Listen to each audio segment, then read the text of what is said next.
안녕하세요. 새 비디오에 오신 것을 환영합니다. 비행기를 타는 것은 어떤 사람들에게는 무서운 경험으로 간주됩니다. 그러나 비행기가 실제로 자동차보다 훨씬 안전하다는 것을 알고 계셨습니까? 하지만 비행기가 비상 착륙해야 할 때가 있었습니다. 오늘은 가장 위험한 비행기 착륙 15가지를 보여드리겠습니다. 이 채널을 처음 사용하십니까? 구독과 좋아요, 알림 설정 부탁드리겠습니다. 15번. 항공모함에 착륙하는 것은 항공에서 가장 어려운 작업으로 간주됩니다. 그것을 시도하는 것에 대해 생각하기 위해 조종사는 시뮬레이터와 일반 착륙장 모두에서 연습하는데 셀 수 없이 많은 시간을 소비해야 합니다. 일반적으로 항공모함에 착륙하는 것은 실제로 몇 초 만에 완전히 정리할 때까지 엄청난 속도로 진행되기 때문에 충분히 위험하다고 합니다. 게다가 조종사는 높은 고도에서 공중을 비행하는 데 익숙합니다. 항공모함으로 향할 때는 고도 330피트, 100m 미만에서 비행해야 하죠. 14번.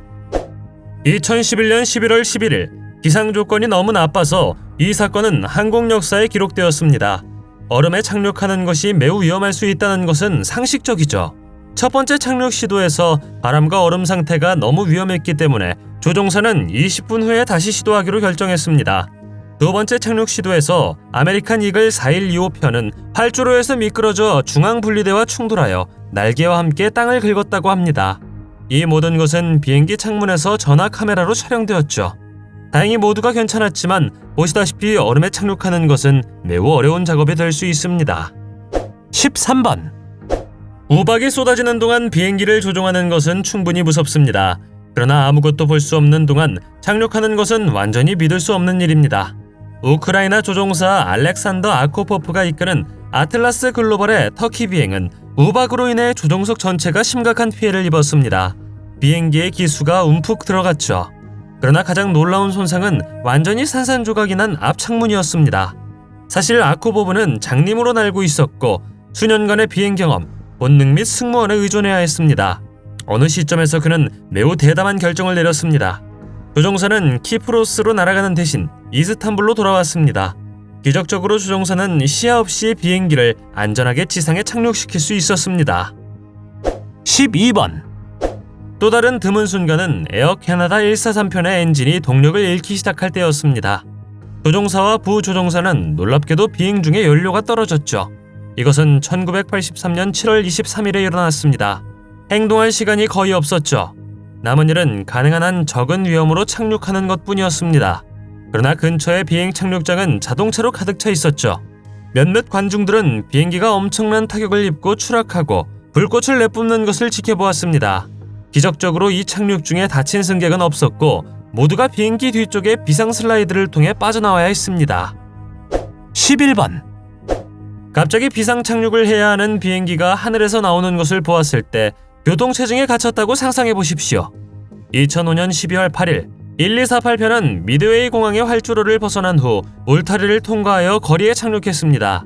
비행기는 미국의 위대한 도시 시카고 한가운데 있는 교차로에 멈췄습니다. 그러나 이것은 좋은 결과를 가져오진 못했습니다.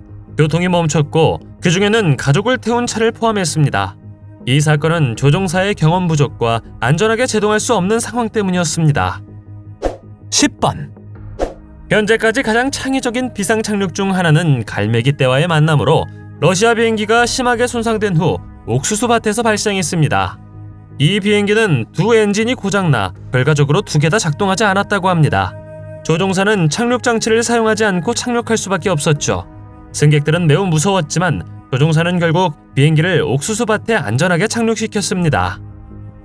9번. 2007년 7월 17일 190 비행기가 폭우와 함께 바람에 착륙했습니다. 그러나 아무도 기상 조건이 이렇게 나쁠 것이라고는 상상하지 못했습니다. 원래 계획은 콜롬비아 북부의 공항에 착륙하는 것이었죠. 대신 비행기는 활주로를 벗어났습니다. 그 과정에서 비행기의 앞쪽 절반이 강에 빠지게 되었죠. 다행히 이 상륙 작전에서 모두가 살아남았다고 합니다. 8번. 바퀴 없이 착륙한 보잉 767 비행기의 특별한 이야기입니다. 그것은 뉴욕의 뉴요크 공항에서 폴란드 바르샤바로 가는 길에 200명 이상의 승객들을 태우고 있었습니다. 착륙하자마자 많은 연기가 방출되었고 불꽃이 위로 뿌려졌습니다. 바퀴 없는 비행기가 착륙을 시도하기 전에 과도한 연료라는 까다로운 문제가 있어 착륙 시 화재가 발생할 가능성이 높아질 수 있었습니다. 그날 바르샤바시의 사람들은 큰 비행기가 끝없이 원을 그리며 날아가는 것을 보고 잠에서 깼습니다. 이런 식으로 조종사는 착륙하기 전 초과 연료를 잃으려고 했습니다. 다행히 이때 비상 착륙은 성공했지만 승객들에게 트라우마를 남겨줬습니다. 7번. 이 다음 사건은 가장 위험한 비행기 착륙 중 하나였을 겁니다. DHL 에어버스 A300 화물기가 이라크 바그다드로 향하던 중 미사일 공격의 표적이 된 것입니다. 충격으로 왼쪽 날개는 부서졌고 비행기는 거의 8,200피트, 2,500m의 숨막히는 고도에 있었습니다. 엔진과 왼쪽 날개 사이의 프레임도 심하게 손상되었습니다. 큰 공황과 함께 화재가 발생했죠.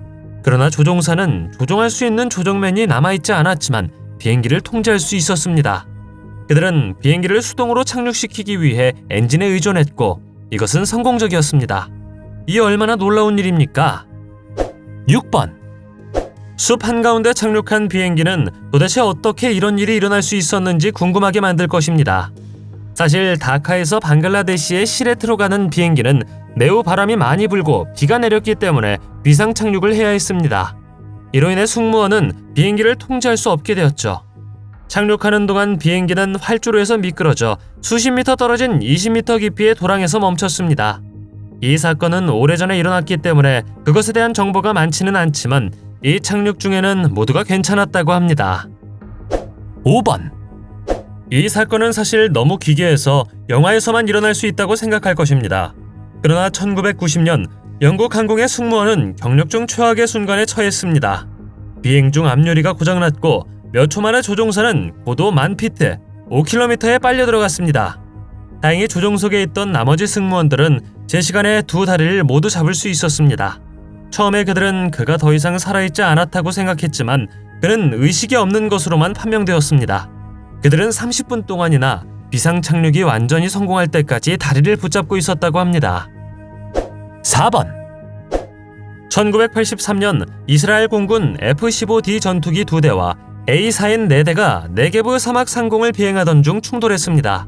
이로 인해 전투기의 날개 중 하나가 완전히 벗겨졌습니다. 대부분의 경우 이것도 이야기의 끝이지만 조종사는 아직 살아있었고 비행기를 안전하게 지상에 착륙시키는 것이 불가능한 일이라는 것을 깨달았습니다. 기적적으로 그는 제트기를 착륙시킬 수 있었습니다. 놀라운 것은 조종사 자신이 날개 중 하나가 없다는 사실조차 몰랐다는 것입니다. 3번. 이 다음 사건은 아마도 승객들에게 최악의 악몽일 것입니다. 1988년 4월 28일 알로아 항공 243편에 탑승한 사람들은 지붕이 없는 것을 발견했죠. 이게 무슨 일일까요? 비행기의 지붕이 찢어지고 고도 23,000피트, 7km에 이르렀습니다. 이것은 모두 비행기를 황폐화시킨 허리케인 바람 때문이었습니다. 13분 동안이나 승객과 승무원은 피할 수 없는 운명을 기다리며 두려움에 무감각하게 앉아 있었습니다. 여하튼 비행기는 하와이 공항에 착륙할 수 있었는데 크게 손상되지는 않았다고 합니다. 안타깝게도 비행기에 탑승한 승무원은 살아남지 못한 유일한 사람이었습니다. 더 많은 사람들이 비행기에서 쫓겨나지 않았다는 것이 매우 놀라운 일입니다. 2번. 폴 존슨은 1990년에 많은 일을 겪은 조종사입니다. 이것은 걸프전 중이었고 작전은 사막의 폭풍으로 알려졌습니다. 첫째, 그는 그 해에 혹독한 구조 임무를 이끌었습니다. 둘째, 자신의 비행기가 미사일에 크게 맞았죠. 비행기는 충분히 높이 이륙하지 않았고 충분히 빨리 날 수 없었지만 그는 여전히 비행기를 통제할 수 있었습니다. 그는 또한 계속해서 명확하게 생각했고 기적적인 착륙 후 자신의 생존을 날개와 기도 덕분이라고 말했습니다. 1번. 허드슨 강의 기적으로 알려진 US 에어웨이 1549편은 2009년 1월 15일 라가디아 공항에서 이륙한 지 불과 2분 만에 캐나다 기러기대로 날아갔습니다. 그것은 비행기의 두 엔진을 크게 손상시켰습니다. 조종사가 신속하게 행동하지 않으면 150명의 승객과 5명의 승무원이 추락할 것이었습니다. 조종사는 승객들에게 뉴욕 근처에 있는 허드슨 강에서 전례 없는 수중 착륙을 할 것이라고 외쳤습니다. 비행기는 물 위에 착륙했고 승객들은 비행기에서 내려 날개 위에서 긴급 구조대를 기다렸다고 합니다. 어느 나라에서 비행기를 타본 적이 있습니까? 댓글로 알려주세요. 동영상이 마음에 들면 좋아요 부탁드리겠습니다. 저희가 만든 동영상을 더 보고 싶으시다면 화면에서 동영상을 클릭하거나 채널을 살펴보세요. 시청해주셔서 감사드리며 다음에 뵙겠습니다.